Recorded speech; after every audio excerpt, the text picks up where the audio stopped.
Mr. Sushil Kumar Shinde, Power Minister of India. Mr. Shinde, good morning. Thank you for joining us. Let me first start with a very broader question. What is your outlook on power sector? I'm thankful to Prime Minister that specifically he mentioned yesterday that the power sector has generated a 20,000 megawatt. If in comparison to the 10th plan was 20,000, and in 1 year we have generated 20,000. This appreciation of my Prime Minister, I take it not for me, but entire country, those developers, private, utility, central and state, all of them have contributed to this. And with all such difficulties we have come across in the 11th plan, we have completed about 55,000 megawatt. It is 2.5 times of 10th plan. And I'm quite sure that in the 12th plan also, we have made all preparations in the 12th plan, that my work of the 12th plan has already started 2 years back. And as on today, 80,000 megawatt is under construction. Mr. Shinde, good morning. NTPC has refused to sign the FSAs with Coal India due to various issues. In fact, most of the power companies are not quite happy with the penalty clause in the FSA. What has the Power Ministry communicated to the Coal Ministry and Coal India in this regard? The FSA, first of all, the FSA was, Coal Ministry was not signing FSA from 2009. We brought it to the notice of Prime Minister. Prime Minister himself, intervened, and it was very nice of Prime Minister that he intervened at the very right time and gave directions to sign the FSA till the 11th plan is over.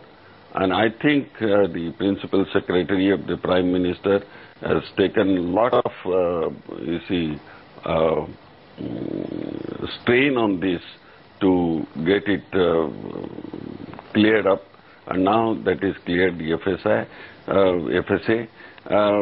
But the thing is, this penalty clause, we are looking into it, whether it is NTPC, whether it is private, or sometimes the linkage with the utility also, that problem is also coming, but we will sort it out. Mr. Shinde, due to shortage of gas, there have been lower PLFs what power companies have reported. So what is the ministry stand on why power companies have reported lower PLFs? We have been after Petroleum Ministry. We have brought it to the notice of UGOM also to give us this gas. We wanted to, at one time, we wanted to change the priority also. But that was not listened to. And now whatever availability is there today, we are supplying. There was also a suggestion to distribute equally, but again the prices will go on very high. That's the reason we have not accepted. Whatever today we are availability, that we are supplying on that availability. But we are pressing hard, to give it a gas from other sources also.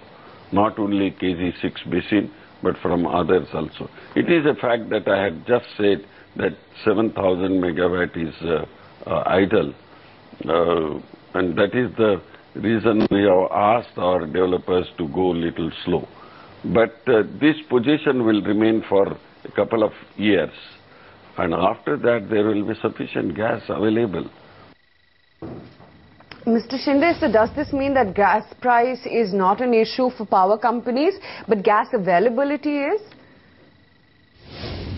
That might be, that they must be lobbying, but the fact we are not known. We have also signed, the government has signed agreement with some company, and it is said that because of the price it has been, the production has been brought down. I do not know what exactly happened, but in the modern times when the spot market prices are very high, whether we can afford to go with the old agreement, but the agreements are legally bind to both the parties. But I think in such a condition, there should be some clause, and in the 12th plan, we are, particularly on the coal side, we are putting up in the bidding documents that it should be a pass-through. And on this also will have to work out, but this matter will have to be taken up to group of ministers. But one thing I must tell you here, this fact was brought to the notice what you have mentioned, and the group of ministers has considered to, to look into it, and the matter was referred to the Law and Judiciary. I think the Law and Judiciary report is expected or must have come, I do not know. Something will have to be done in this sector also. Mr. Shinde, can you tell us a bit more about the new UMPP bidding policy that the Power Ministry is working on? No, new bidding policy, there are some clause that will have to amend it in the new bidding policy to give it the pass-through and such things. But new bidding policy on the UMPP particularly, whatever the experience that we had in the past, the extra coal or anything, that we have taken cognizance of it, and we are correcting ourselves. Mr. Shinde, most of the SABs have been hiking tariffs, but still there have been payment issues to companies like PTC, power companies and banks, especially Tamil Nadu, Rajasthan and Uttar Pradesh SAB as well. Do you think more corrective steps and reforms are still needed to revive the performance and the finances of these SABs? Considering this, for the last about 3 years, I'm inviting the power ministers every 6 months and giving it to their understanding what is their distribution losses, what is what they have to do on the tariff side. And I think after very much convincing now for the last 1-2 meetings that they have taken into their mind, and they have briefed their governments, and now many governments have come forward to increase the tariff. That is one thing. And second, as far as the distribution losses are concerned, the distribution losses are coming down because of our APDRP schemes that the government of India has started. Now, the part first has been completed, and IT-enabled system has been working, so that you know where exactly which losses are occurring. However, I have appointed a third-party committee outsiders to look into it from the private agencies to find out the distribution losses.